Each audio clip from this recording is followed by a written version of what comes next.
Bonjour. Bonjour. Alors c'est la première fois que vous êtes à Venise. Quel effet ça vous fait? Ah, c'est vraiment chouette, vraiment chouette. Je trouve que c'est un festival vraiment merveilleux. Je rêvais de y aller avec ce film et c'est beaucoup plus détendu que Cannes, mais ouais, c'est vraiment merveilleux quoi d'être à côté de la plage, les bateaux, c'est une des plus belles villes du monde quoi, d'avoir ce festival qui accueille les plus grands crus du cinéma, c'est vraiment formidable. Ouais. Et qu'est-ce qui vous a attiré dans le projet du film à la Alors, lecture? c'est une histoire très simple, très universelle, où chacun, je trouve, peut se projeter d'abord qui parle euh, quand même d'une réalité en France, quoi, des agriculteurs qui sont totalement étouffés, et sur une histoire aussi de manière presque plus large et à la fois plus intime de la figure du fils qui, qui, qui, qui grandit dans ce milieu-là, dans le milieu agricole, et qui rêve d'un ailleurs, qui veut et que c'est pas si simple que ça. Il est obligé de se brouiller avec son père parce il est regardé comme un traître. Et il se construit comme ça ailleurs, à 6000 km à Montréal. Et quand il revient, parce que sa mère est mourante, il redécouvre un territoire, des terres qui sont totalement dévastées, où il n'y a plus d'espoir, quoi. Et il se retrouve face à son père avec les mêmes blessures qu'il avait enfant, le même désamour qu'avait son père, et il va chercher il va y trouver quelque chose finalement. Dans ce retour-là, il va s'investir finalement dans la famille qu'elle est son frère. Avec cet enfant, il va être bouleversé par cet enfant et il va avoir envie de l'aider quoi.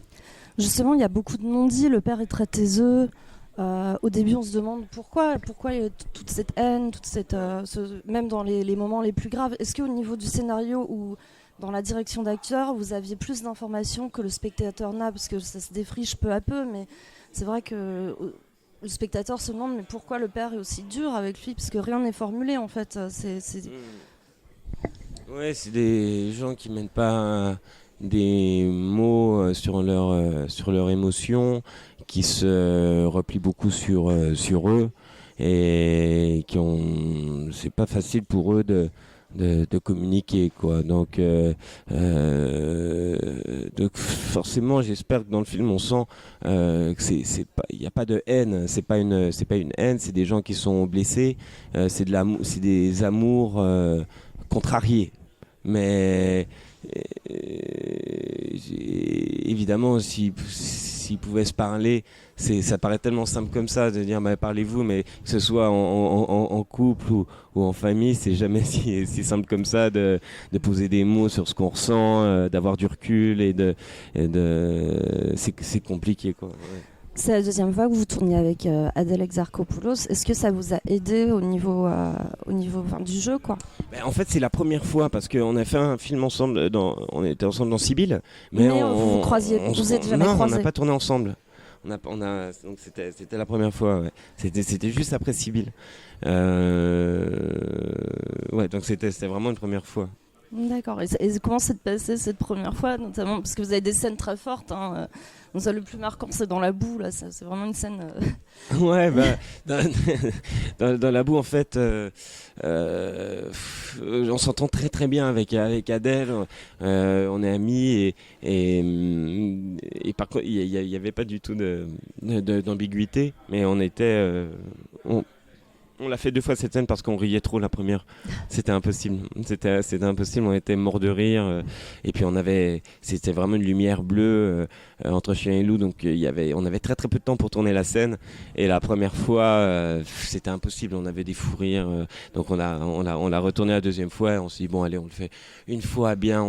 Vraiment, on se jette à l'eau et on le fait sérieusement. Et ça a été ouais. Et votre carrière est vraiment en plein essor. Et enfin, comment vous le vivez? Parce que vous avez joué dans Un amour impossible, dans Sibylle, même dans ce film qui est vraiment singulier et très bon et différent. Et comment vous le vivez en fait Bien. Bien, je trouve ça va. Ouais, je trouve ça super d'avancer et d'avoir des rôles qui se développent de plus en plus, de travailler avec des réalisateurs de plus en plus passionnants. Ça fait que mon métier continue vraiment à me passionner et ouais, je le vis très bien. Est-ce que vous diriez que c'est une affaire de désir des autres et de chance? Je pense que ça vient aussi de soi. Je pense que, je sais pas, je crois qu'il y a par exemple quelques années, je pense pas que j'aurais été prêt non plus pour assumer ces rôles-là. Donc je pense que c'est un mélange. C'est très difficile de distinguer ce qui vient du désir des autres ou ce qui part de soi. Je pense que ça part d'abord de soi et puis ensuite c'est un mélange de désir propre, de chance énormément et du désir de l'autre, quoi, d'un réalisateur. Mais je pense quand même qu'avant la chance et avant le désir de l'autre, ça doit partir de soi.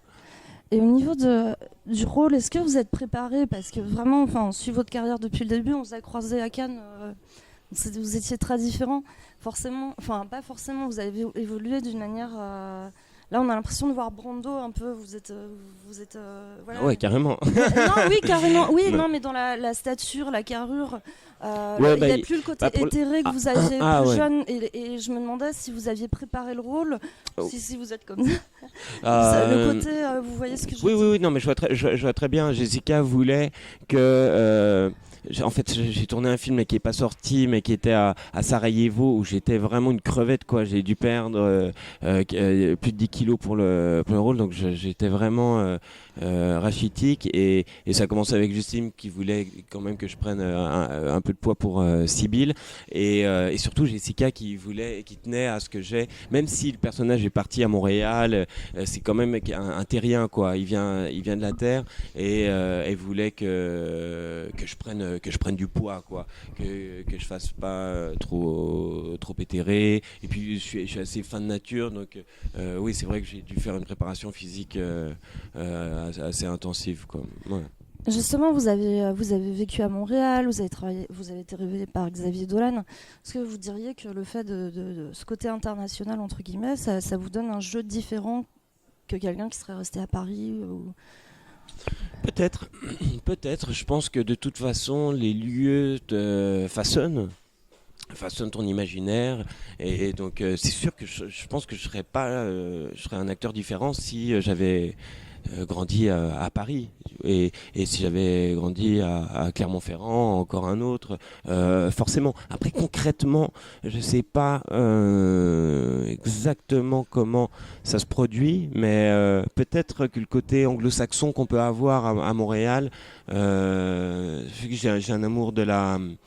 J'ai les deux. J'ai à la fois un amour de la composition. C'est vrai que j'ai pas peur de faire des personnages qui sont loin de moi, loin de ce que j'ai vécu.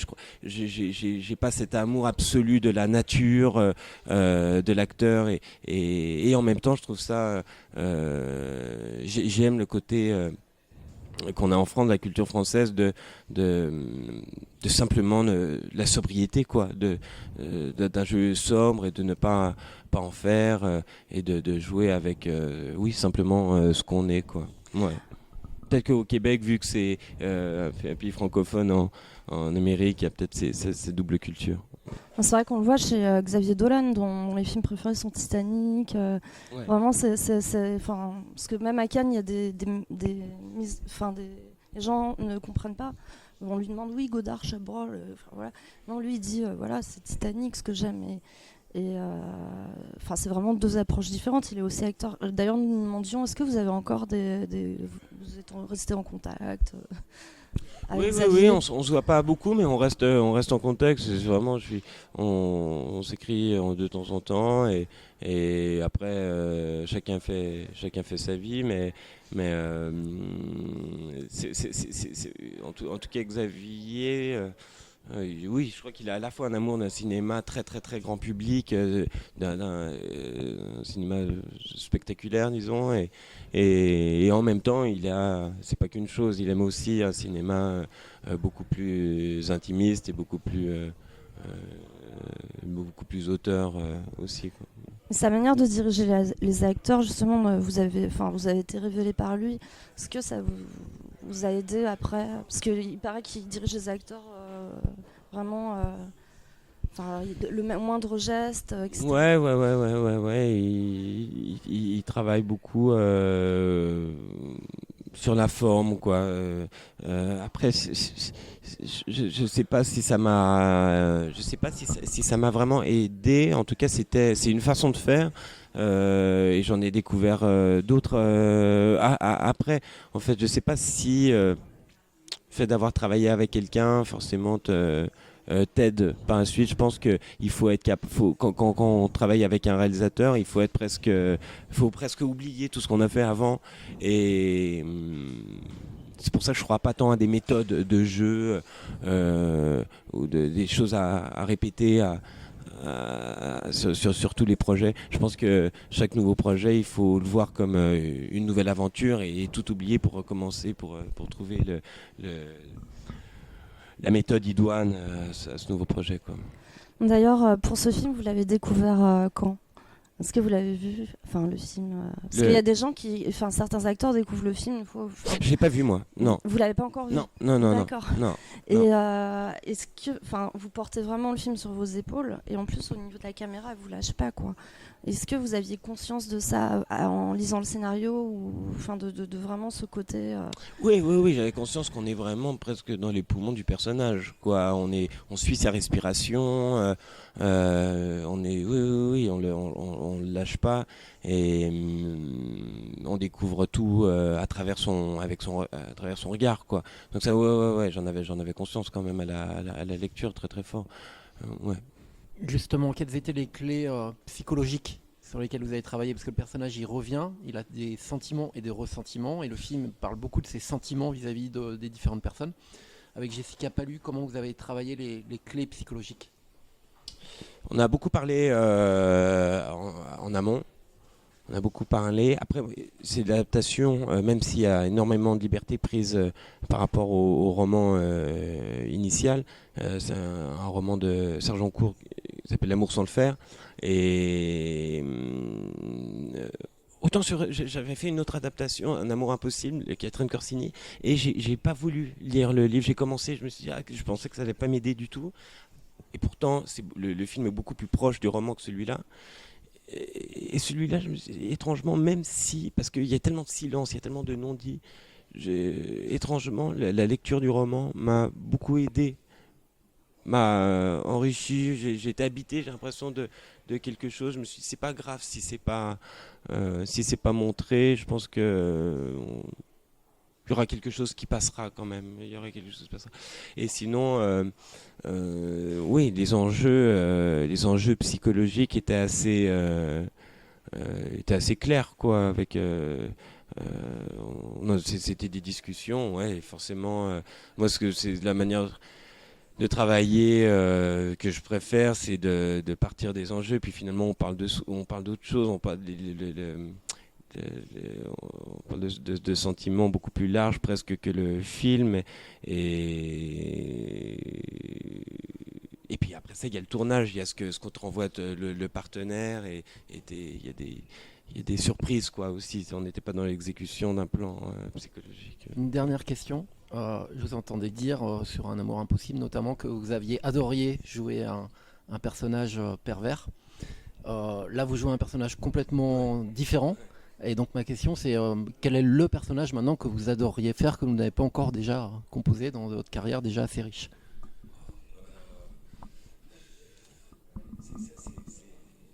sais pas comment répondre à cette question-là parce que j'aime être surpris aussi. C'est comme une rencontre dans la vie, de prévoir qui on a envie de rencontrer. C'est compliqué quoi. Je sais pas. C'est quand t'es confronté finalement à quelque chose et que tu te dis, mais un personnage. Je sais ouais. Si en ce moment j'adore Hitchcock quoi. Et un personnage ouais Hitchcockien. Vraiment j'adore. Norman Bates. Comment? Norman Bates. Ouais, Norman Bates ou qu'est-ce que j'ai vu? Le personnage de Suspense, là, est vraiment dément, par exemple. Ouais, Cary Grant est incroyable. Ouais, Cary Grant, j'irais dans Suspense Hitchcock. Ouais, j'adorais. Ouais. Merci beaucoup, Denis Lechenet. Bon, merci à vous.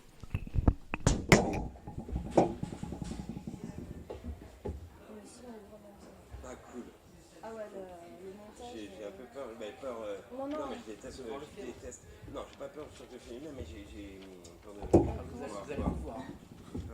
Mais non, mais super interprétation de votre part. Comme un amour impossible et récemment. Ouais, Ricard.